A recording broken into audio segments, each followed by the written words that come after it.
All right, Miss Lady. When you are ready, if you can introduce yourself to the people, tell them your name, your profession, and then which country or countries you're representing. Okay. My name is Tenille Clarke, and I am the managing director and principal publicist at Chambers Media Solutions. I am also the founder and managing partner at Industry 360 Limited, and I am also a storyteller and, by some people's definitions, a journalist. Awesome. And which countries you representing? I am representing Trinidad and Tobago as well as Canada because I'm a dual citizen. All right. So before I get started in the interview with the questions, I like to do this little game called This or That. So I will pose two options and then you share which one you prefer and why. I hope you have mangoes in there. Sometimes. I love mangoes. Oh my goodness. Anyways, let's get into it. Well, my debate for the struggle for me is like once upon a time it was like, okay, mangoes or pineapples, like which one is is my favorite. I think now, more seasoned adult, I'm like a mango person. But it used to be pineapples. I don't know why. No, pineapple can come in like maybe a top three or top five, but mangoes are just they're just so diverse. Like every time I think about mangoes, I think about Bubba from Forrest Gump, the way he speaks about shrimp. There's so many different varieties of mangoes and so many things you could do with it. It's great. Okay, but do you like it sweet or do you like it mixed? Like, what's your preferred taste? Like, I like tart foods. So I am a half ripe Julie Mango kind of girl. That is like a dream. yeah, I can't, I don't like them when they're sweet, sweet. I like it like right, either Yeah, tangy or like me touching sweet, too. but not all the way. Yeah, same. All right. Carnival Monday or Tuesday? Whew. Carnival Tuesday. Okay. A lot of people say Monday. I get mostly Monday responses. Monday, I think a lot of people love it because of the freedom and liberation that comes with you being the best version of yourself on the road. But Tuesday offers that perspective, just the grandeur and the spectacle of Carnival Tuesday. I mean, I grew up looking at my aunts playing in Peter Minshall. I have very distinct memories of them playing in the War Donkey era where they were all donkeys crossing, the Queen's Park Savannah stage, and the spectacle and the sight of that, those are things that are etched in my memory for infamy. So Tuesday. I hear that. Um, when you are working, right? Do you prefer the writing aspect or the being in front of the camera? Writing. That's easy. I'm a behind the scenes girl. Contrary to popular belief, I love being behind the scenes and just watching the wheels turn. I do the front of camera when absolutely necessary, but I've always been a behind the scenes girl. And then lastly, when it comes to communication preferences, phone call or voice notes? Um, Generally speaking, I prefer phone calls just because there's a lot of clarity and distinction that comes with phone calls. I still feel as if voice notes, things can get lost in translation. But voice notes are also convenient things, especially for the pace of the environment that we work in as publicists. So yeah. Thank you for playing my little game. All right, so the beginnings of Tenille Clarke. What does it look like? What's your origin story? How did you get into all of the things that you're doing? So I grew up in East Dry River, Port of Spain, which for those who may not necessarily be familiar with the geographical landscape, East Port of Spain is where Carnival was born. I grew up at the foot of Laventil Hill, so Laventil, Despers, just that genuine carnival experience has always been something that has been ingrained in me because it's something that I witnessed a lot as a child.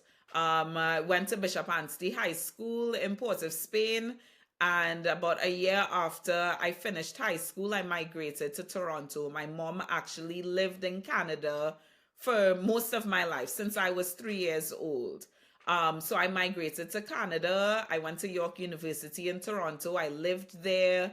I had a great experience there. And then my grandfather passed away, and I'm very close to my dad. So when that happened, um, and then my grandmother passed away a year later. I made the decision to move back home to be closer to my dad. When I moved back home, I already had an interest in communications. My degree is in the humanities with a specialization in social sciences. So I already had that credible interest in communications. When I moved back home, I started working for a digital communications company. But I found that there were a number of things that were limiting, and there were also a number of things that I felt this space needed to see in order to experience true development as it relates to public relations, communications, and media. So I made the decision after, like I said, very close to my dad. He said, "You need to quit." You need to quit your job because I feel as if you have more things that you need to do, and people will be able to benefit so much from your mind power. So I resigned from my job, and we went and we set up my company a few weeks later after careful consideration, and that's where Chambers Media Solutions was born. My dad's name is actually Gordon Chambers, so the business is named after him. I love that. So, what is the difference between Chambers Media Solutions and then also Industry 360? So, how are we able to like differentiate the two? So, Chambers Media Solutions is a public relations agency that services Caribbean clients on a global scale, and also servicing clients from around the world that are looking to enter the Caribbean market from a public relations and publicity standpoint. So, we work with brands, entities, organizations, and public personalities across a myriad of sectors, whether it's fashion, film, music, the arts, whether it's sustainable development, finance. We've had like the experience has been in multiplicity. Industry 360 is a social impact organization that is focused on mentorship and workshops and things that are able to help elevate the Caribbean creative sector in a number of different ways. Media is just one way that Industry 360 can use to amplify Caribbean storytelling, but it's not. Chambers Media is the publicity and public relations arm, and Industry 360 is the social impact arm. I love that. Okay, so with that, talk to us about, well, number one, I want to hear about Trinidad Carnival and your experiences this year, but I also saw the article about your Oasis event. Talk to us about that so that people are like, oh, what's this? So, Trinidad Carnival for me this year, I felt for the last couple of years, I've been moving with a lot of intention in terms of how do I add value to what is already a very brilliant, dynamic space. Solange Gavaya has been a client of mine for probably about 15 years at this point. She had a wonderful season. Everybody appreciated her costumes, all of her sections across the bands were sold out. She always has excellent customer service. So that was a great win for us this year. With the Oasis, that is with my business partner, Krista Clarke. We're not related, but we've been close friends for almost 2 decades. And that is an alternate lunch stop experience that offers luxury, rest, relaxation, and all of the good things that masqueraders and non-masqueraders look for in a rest stop experience. So that's what the Oasis was.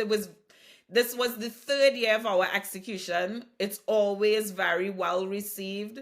I think because this year a lot of people have been focused on the quality assurance of their experiences in the carnival season, it felt as if the visibility of it increased exponentially because people are looking for value for their experience. And of course it's an invitation only experience, and it's free to those who attend, so for us it's just about adding value to the space for what is already a phenomenal carnival product. Is there any intention to open that up a little bit to the public, or is it always going to be like an invite only? We while we do plan to scale with intention, the beauty of the Oasis is in the intimacy that it offers the persons that are attending it. So we may scale in terms of bringing the Oasis experience to another carnival iteration, so any of the other carnivals, Caribbean carnival experiences. But I think for right now we're just focused on the intimacy and just offering that very intimate vibe. There's some people that don't have an interest in playing mass, but that doesn't make them any less loving of the carnival experience. We want to be able to offer them a safe space to experience that luxury and that rest and that great balance between wellness and lifestyle. So, with all the things that you do, so one minute I'm seeing you're in Jamaica, and then the next day you might be in Trinidad at somebody's radio station on live. So, what is like a typical day in the life, or I don't know, maybe even a week in the life of Tenille Clarke, and like how do you juggle and balance all of the things, all of your responsibilities? I don't think that there's a typical day or week in the life. I'll be perfectly honest. And if you've been following, what little I do put online, because I feel as if what I document online is essentially a microcosm of what my actual life is like. There is no typical week. What I can do is run people through what I did in the first month of 2024. I mean, the first week of January, we hit the ground running with Tedison John's show Stripped. So there was a campaign period to build out for that. We had digital billboards to build out. We had ads to build out, newspaper ads. We had radio ads to see about. I worked closely with the creative director for that project, Abiyo Jackson, just to make sure that her story was brought to life in the right way publicly.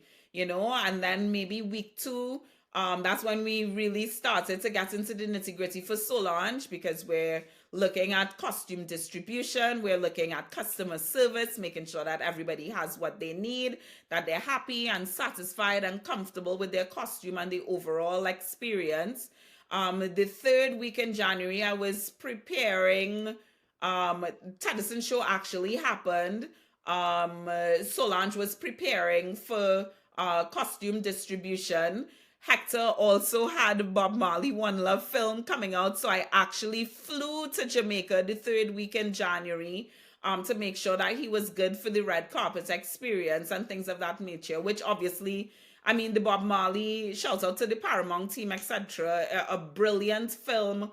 The entire cast was fully invested in the experience, and you can see it now in the numbers. You know what I mean? It being the #1 film in the US, and it still hasn't been released in markets like Japan and Italy and that kind of stuff.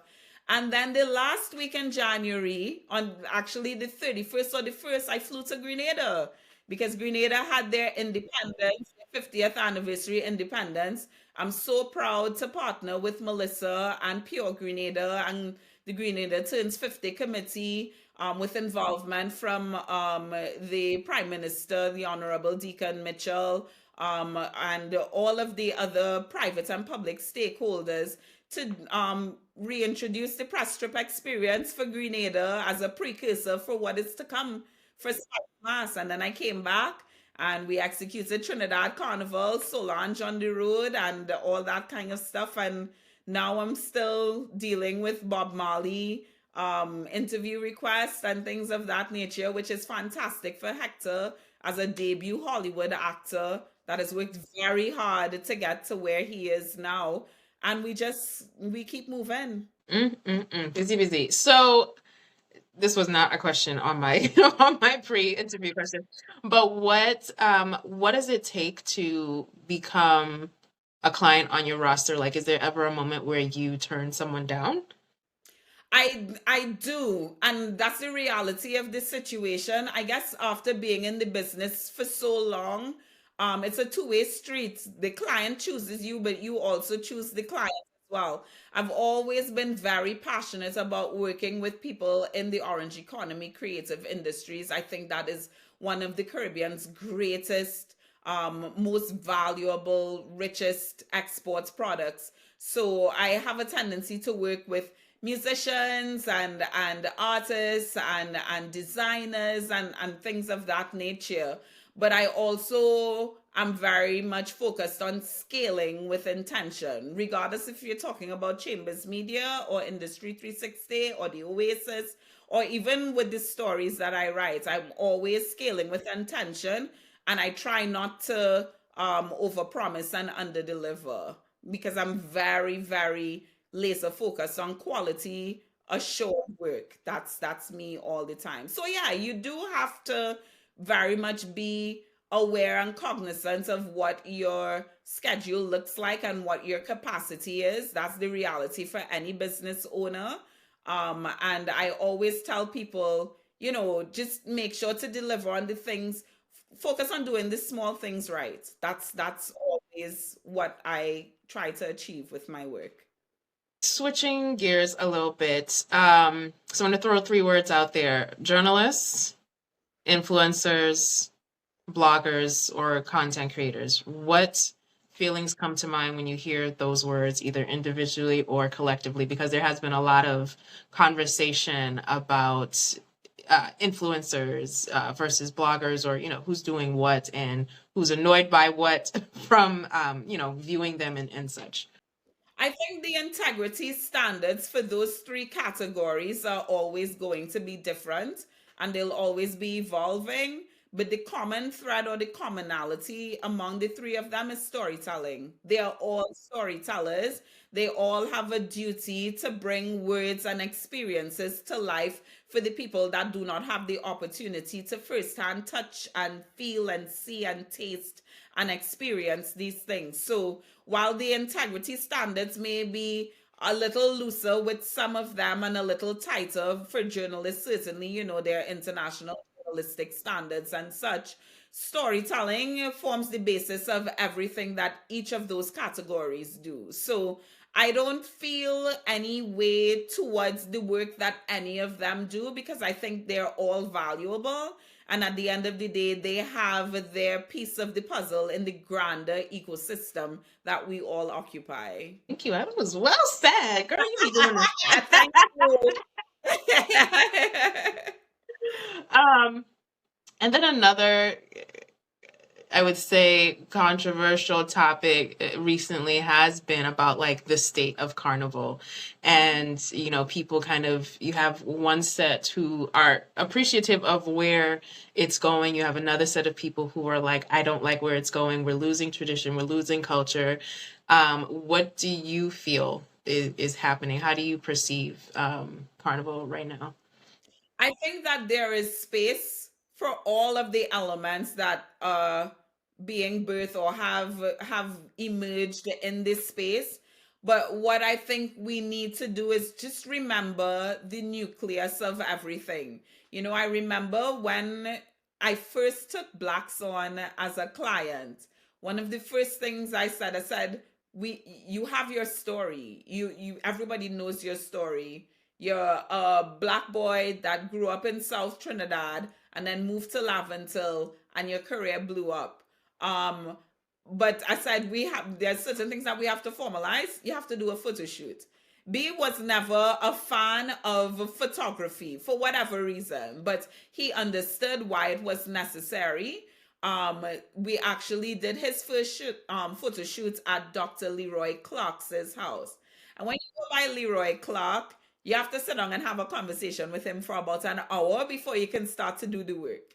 So I remember sitting down, talking, and Dr. Clarke, and I still remember it to this day, he said to us, he said, Carnival has to implode first for people to recognize what the nucleus of it all is.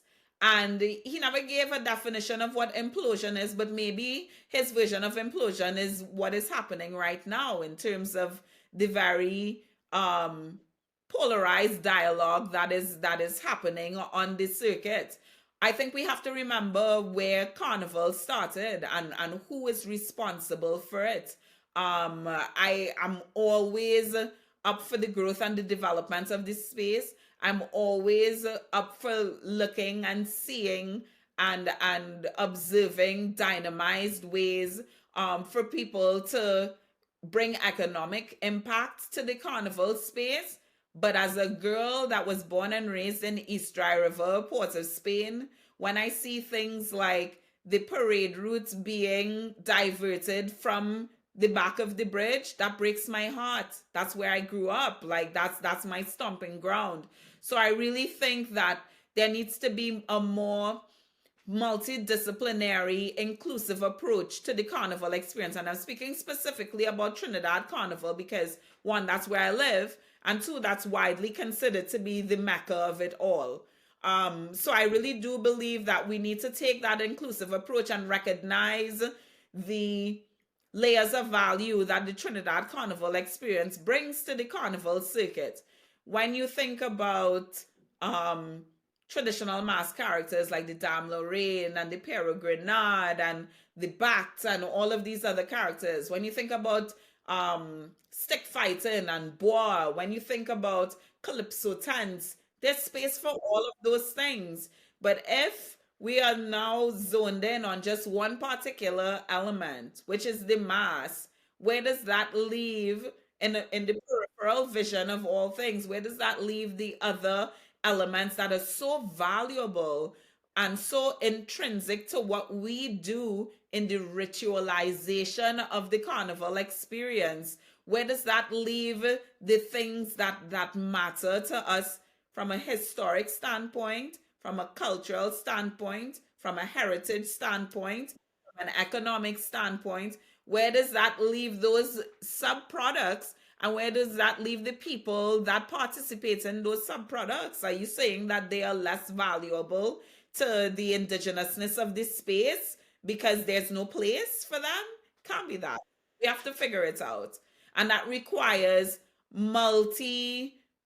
it requires different levels of intervention, both from a public and private partnership standpoint.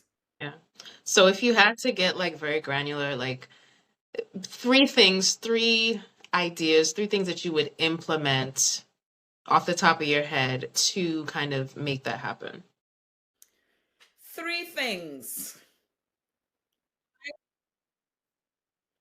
Three things that I would like to see would be the decentralization of the Port of Spain Carnival experience, ironically. There are multiple carnival experiences that happen in Trinidad and Tobago at the same time, especially in that intense 2 week period. There's carnivals in Arima, there's carnivals in San Fernando, there's carnival in Sandy Grande, there's carnival in Central, and there's carnival in Port of Spain. People need to know more about those experiences because if they knew that, they would not only participate in the experiences, but they would realize that there are different economic offerings that can meet people's different needs as well. And it doesn't make it a situation where, because you're not participating in Port of Spain Carnival, it makes it any less valuable or you're less seen or anything like that. So decentralization would be the first thing. The second thing I would love to see is a more formalized approach to our music industry and helping artists to understand the value of certain things, whether you're talking about DSP or distribution arrangements or agreements, whether you're speaking about the public relations arms of things, whether you're speaking about the actual music production element and just giving them the basic information and tools that they need. That's the second investment that I would love to see.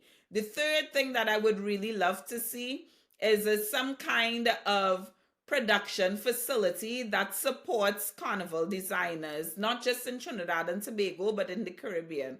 If we developed a production facility that could meet the needs and continue to have discussion on how that work is done and executed, then things like JSC conversations about taxing designers and taxing artists would have a more nuanced approach to the conversation. And it's not just about taxing artists, it's about making meaningful, progressive change to the space that can benefit a broader cross section of people.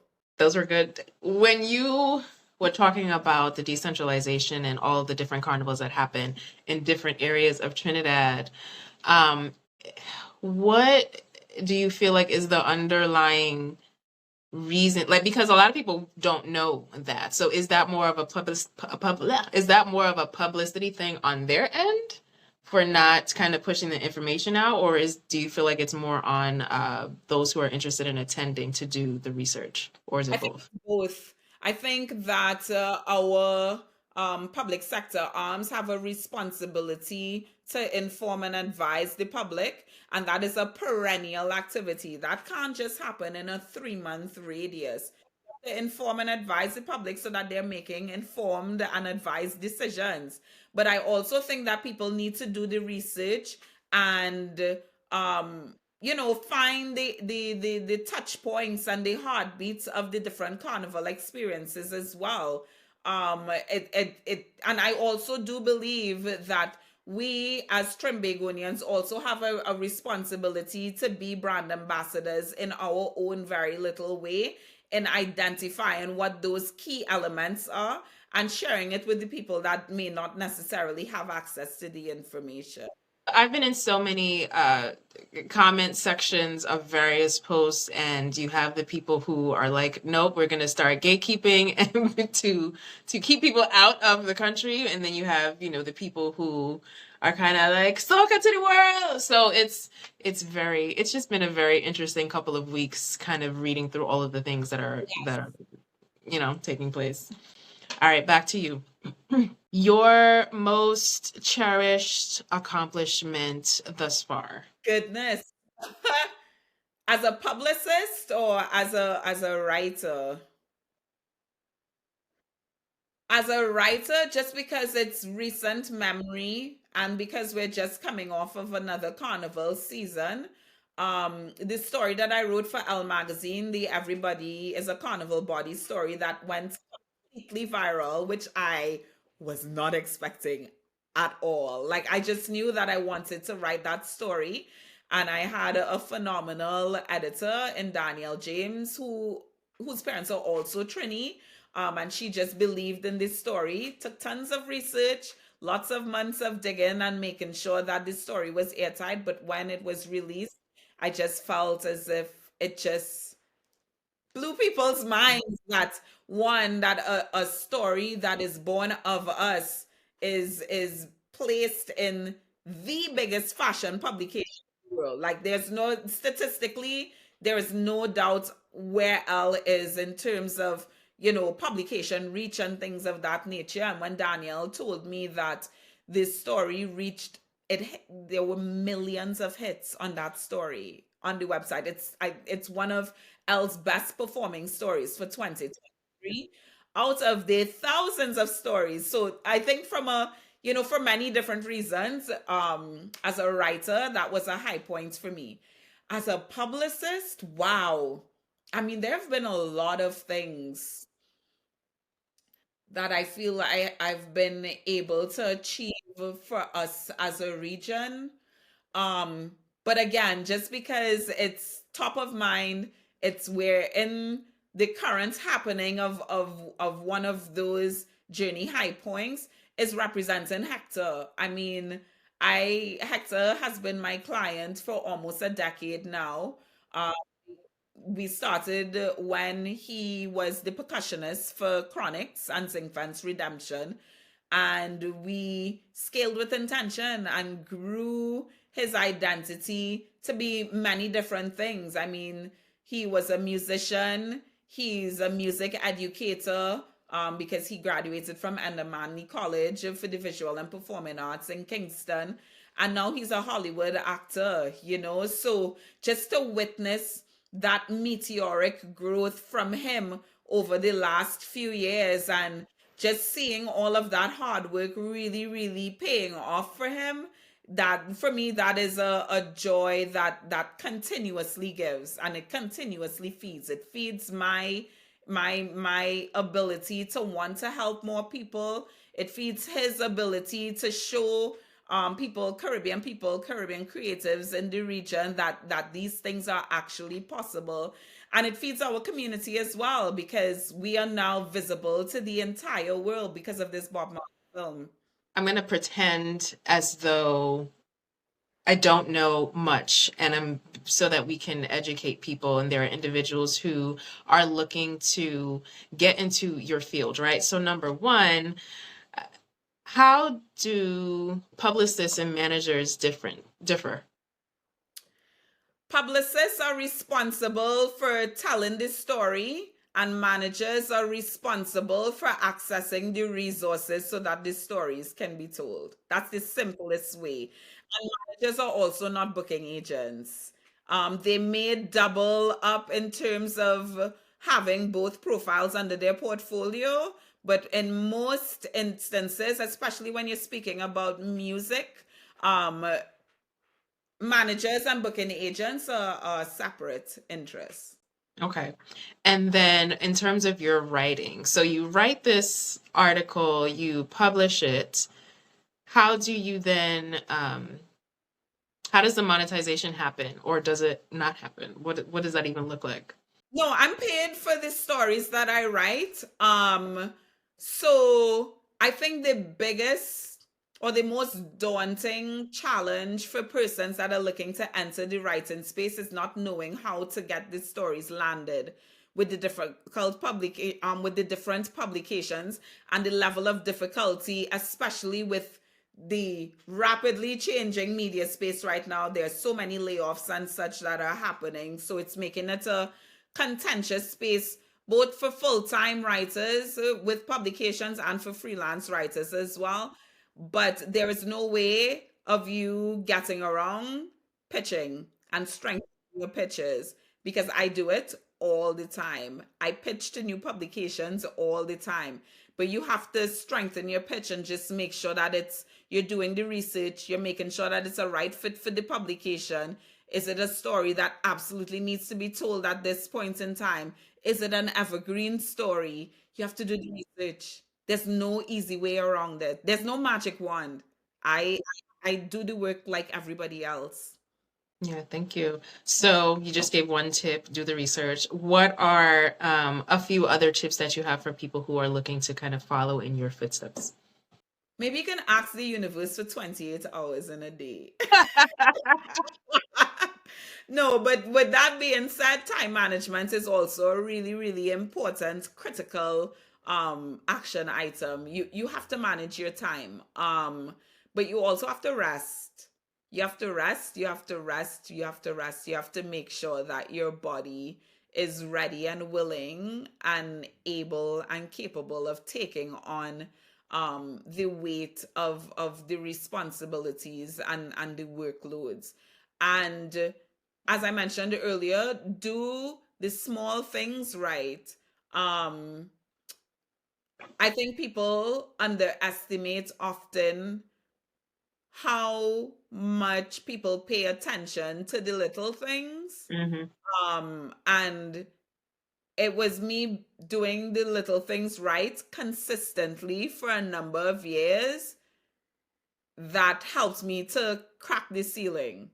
You know what I mean? Everybody talks about the glass ceiling and breaking the glass ceiling, but before you break the glass ceiling, you have to crack it first. Yeah. You know what I mean? And with all of my clients that have successfully entered or elevated into new spaces, they've cracked the ceiling first before they completely shattered it. So, and that requires consistency. Think about how hard it is to break a thick piece of glass, Hmm. and you're feeling like you're not making any progress until one day you hear one "Eh," and that's what it takes. One Hmm. That's just one and you have to keep hitting until it chatters. Oh my God, thank you. I'm so glad. I am so grateful for your time. I know that you are super busy, so thank you so much for joining me. And before we close out, just share with everyone where they can find you, how they can connect with you on whatever platforms that you have. So you can find me, my storytelling website is www.tenille, Ten as in November, ILLE dash Clarke, CLARKE.com. So that's for all of my writing work. You can also find Chambers Media Solutions online. That is www.chambers with an S media solutions with an s.com. You can also find Industry 360 online. That is www.industry360.org. On social media, you can find me on Twitter and Instagram at Tenille Clarke1. You can find me on LinkedIn at Tenille Clarke. And yeah, I think on TikTok at Tenille Clarke1 as well. I don't think that I'm forgetting anything else. I think you can find me on Wikipedia as well. Yeah. I love it. I love it. I'm gonna go Google you now. But thank you so much. I No appreciate you. problem.